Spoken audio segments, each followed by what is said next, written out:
Hello mga kaspero, welcome po muli dito sa ating channel. Una po nating matutuhog mga kaspero itong napakasarap na isda mga kaspero. At napakasakit din kung makatinik mga kaspero. Grabe, abutin ka ng kalahating oras bago mawala yung sakit nito mga kaspero. Ito po yung danggit. Ang sarap po niyan mga kaspero. So ang ginagawa natin dyan, diretso na sa tuhogan. Para hindi magpalag-palag at hindi tayo madali ng tinik niyan, papatayin muna natin. Patatamaan lang natin sa bandang may utak. Yan. Ayos na yan. Next target natin mga kaspero ay yan. Nakakita tayo ng isang pulutong ng mga samaral. Kaso mga kaspero, wala akong tinamaan dyan. Di ko alam kung bakit. Ayan. Sayang talaga mga kaspero. Buti na lang may isang nagpaiwan at nakadali pa rin tayo ng isa. Ayan. Buti na lang talaga. Sayang talaga yun. 6 na piraso. Wala man lang tinamaan. So ito, isdang may balbas. Napakasarap nito mga kaspero. Yan. Walang kagalaw-galaw mga kaspero. Stone shot. Ayun. Isdang may balbas. Manitis. Yan mga kaspero. Comment lang kayo mga kaspero kung ano ang tawag ninyo sa isdang yan sa inyong lugar. At ito mga kaspero, may nagpakita sa atin na maliit na rompe o barakudang maliit. Ayan. Tinamaan natin mga kaspero. Ang sarap po nito mga kaspero pang pang sabaw. Ayan. Pang sabaw, napakasarap po nito talaga sa sabaw. Kamatis, sibuyas, talbos ng kamuti, katalo na mga kaspero. Ayan, pang ulam natin. Napakasarap. Rompe. Nakakita akong ganyan na malaki, kaso nung ilap hindi nagpapahuli. At ito mga kaspero, danggit uli. Isdang napakasakit makatinik. Ayan, medyo malapad-lapad na mga kaspero. Ang lakas talaga ng isdang yan. Kaya niyang iangat yung talim natin pataas. Ayan. Nakadalawang danggit na tayo mga kaspero. Ang sarap po nito sa pinirito. Prito o di kaya pinaksiw. O yung pinamalhan ba sa amin sa Bisaya. At ito mga kaspero, nakakita tayo ng isang samaral. Hininaan ko yung ilaw ko dito mga kaspero kasi nga gulping ilaw pag malakas ang ilaw. Ayan, nadali natin dito mga kaspero. Malapad-lapad na rin tong samaral na to mga kaspero. Gapalad na rin yung lapad niyan. Ayan, napakasarap din ito sa pinirito. Pwede ring inihaw. Pwede ring sabaw. Ayan.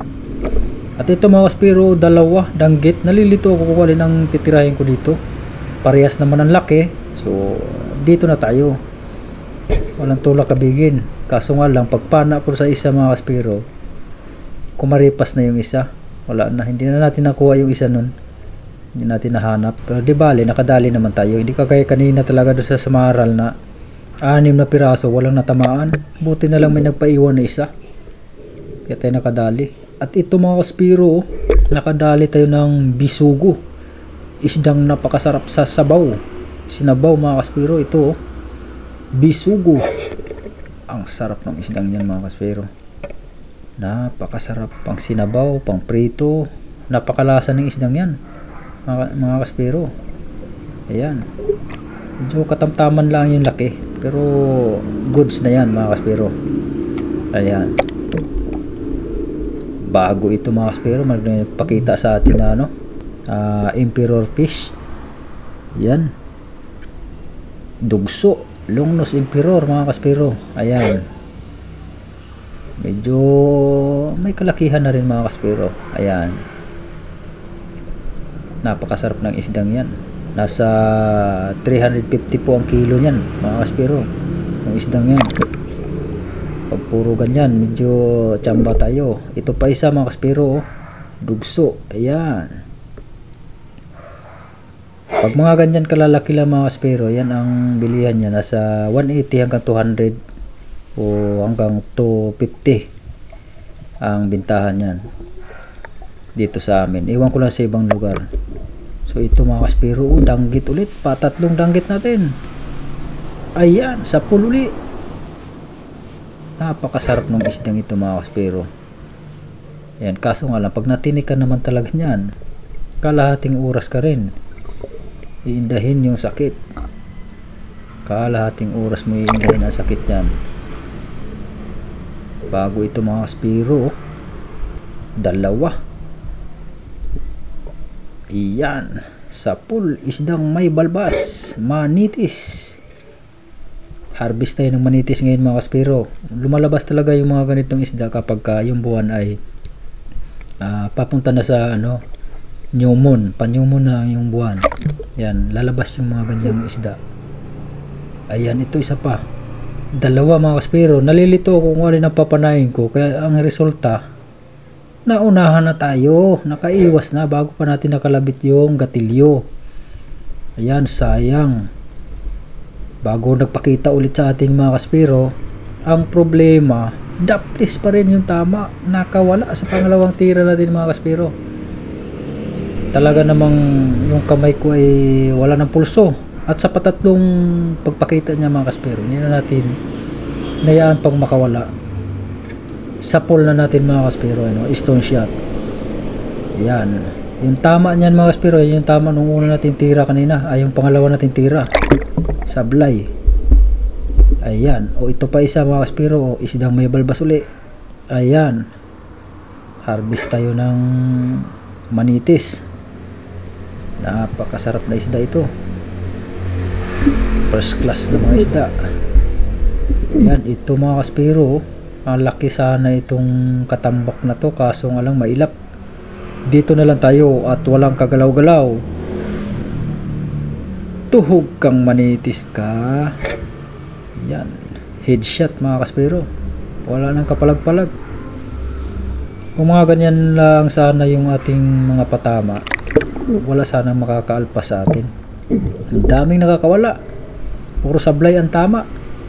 Kagaya nito, dalawang bisis ko pa tinira ito bago nakuha yan. Lumipat dyan sa may batuhan. Hindi ko na sinama sa video yung unang tira ko dyan na sumablay. Ayan, manitis, isdang may balbas. Ayan, ito pa, manitis uli mga kaspero. Talagang biniyayaan tayo ngayon ng Panginoon ng manitis. Nasa 180 hanggang 200 din po ang kilo nito dito sa amin mga kaspero, yung manitis. Yan, yung mga ganyan kalalaki. Ayun, dito mga kaspero, nagblinker na talaga ako at ang dami nakakawalang mga pusit. Mga good size pa naman, mga ganyan kalalaki, nasa 250 grammers. Ayan, mga ganyan kalalaki o 300 grammers. Sayang. Yan yung pusit mga kaspero na gulping ilap, yung ganyang kulay, yung maitim. Hindi kagaya pag maputi, maamo yun. Yan, gulping ilap ng na yan, pusit na yan. Napakasarap nito. Sabaw lang, ayos na. At dito mga kaspero, nakakita tayo ng samaral nakasandal sa bato. Ayun, stone shot mga kaspero. Kadali tayo ng samaral uli, nakasandal sa bato, hindi na nakapalag mga kaspero. Ganda na patama natin. Yung mga ganyan sana yung mga patama lahat, walang sayang. Ayun, katambak uli mga kaspero. Sapul kang katambak ka, stone shot din mga kaspero. Basta tinama yung buto, hindi na makapalag maigi yung isda. Yan, good size na rin yan mga kaspero, nasa 300 grammers yan. Ayan, yung ating katambak. Tapos ito mga kaspero, isdang may balbas uli. Talagang naglabasan talaga sila ngayon. Ayan, sapul, manitis. Tuloy-tuloy lang tayo mga kaspero sa pag-harvest ng mga manitis. Mas lamang ang labas ng manitis ngayon. Tsamba natin ito, baka makapagbenta pa tayo nito. Ganito lang palagi, tapos mga ganyan kalalaki. ito pa oh, may samaral pang isa lumabas. Tuhog kang samaral ka. Sapul din natin mga kaspero. Ayan. Ay, at pang-apat na wari natin samaral ito. Malaki-laki na rin oh. Gapalad na yung lapad niyan. Samaral niyan, ang sakit din makatinik niyan mga kaspero. At ito pa mga kaspero oh, manitis. Ayan, manitis. Ito yung manitis mga kaspero na iba ang kulay. Yan. Para siyang stripe. Pero manitis din yan mga kaspero.